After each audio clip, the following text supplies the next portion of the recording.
अगर आप job ready programme कर रहे हैं या कर चुके हैं, अप्लाई वीजा कर चुके, पॉजिटिव स्किल असेसमेंट ले चुके, तो भाई इस बात को गौर से समझिएगा। डिपार्टमेंट जो एक्शन इस दफा ले रहा है उसमें आपको कहीं नुकसान ना हो जाए, और इस नुकसान से बचने के लिए आपको ये बात समझनी है। अब हो क्या रहा है, जिन लोगों ने अपना वीजा अप्लाई कर दिया उस बेसिस पे कि उनकी जो स्किल असेसमेंट हुई, कभी कभी लोग अरेंजमेंट शायद कर लेते हैं, यानी एक्चुअल में वो काम नहीं कर रहे, या काम भी कर रहे हैं तो उसमें डिस्क्रिपेंसीज आ रही हैं। मिसाल के तौर पे पहले क्या होता था कि जॉब रेडी प्रोग्राम करने के लिए पहला स्टेप था पीएसए, और पीएसए करने के लिए 360 आवर्स या पेड वर्क एक्सपीरियंस हो या प्लेसमेंट हो, तो उस सूरत में ये किसी वर्कशॉप में जाके करते थे और उसकी एक लॉग बुक बना करती थी। जिन लोगों ने उसके ऊपर स्किल असेसमेंट ली, उसके बाद उन्हें वीजाज अप्लाई कर दिए, तो डिपार्टमेंट क्या कर रहा है, उनको अभी वो भेज रहा है नोटिस, एक वो ये कह रहा है कि भाई आप एक वॉलंटियरली आप आ जाए इंटरव्यू में, हम समझना ये चाहते हैं आपने जॉब रेडी प्रोग्राम किया कैसे। ये अभी जो मेरे नॉलेज में आया है वो ज्यादा आया है उस हवाले से जिन्होंने ऑटोमोटिव पढ़ा हुआ था, और एक स्पेसिफिक बिजनेस का नाम आ रहा है, हो सकता है इससे ज्यादा लोग भी शामिल हो। तो इस पे बड़ा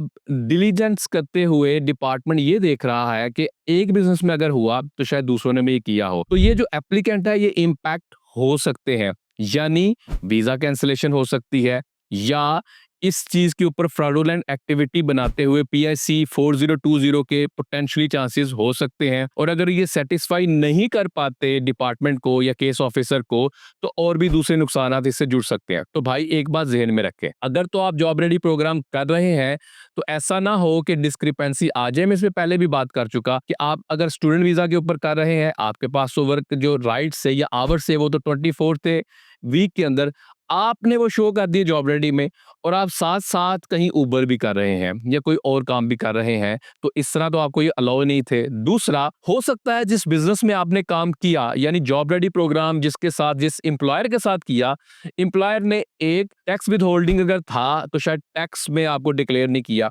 दो, हो सकता है आपका सुपर उन्होंने पे नहीं किया, तो भाई इस सूरत में जो पेमेंट मेथड था यानी कि बैंक से लिए हुए वो चल सकते हैं। अगेन तो भाई आपके ये मुस्तकबिल का सवाल है, अगर इस तरह का कोई मामला है तो लाजमी आप ऑथेंटिक जगह से काम करें और ऑथेंटिक बंदे से ही आप एडवाइस लें, ताकि किसी किस्म का आपका नुकसान ना हो और नुकसान होने से पहले इसको पिक किया जा सके। Follow for more. Thank you.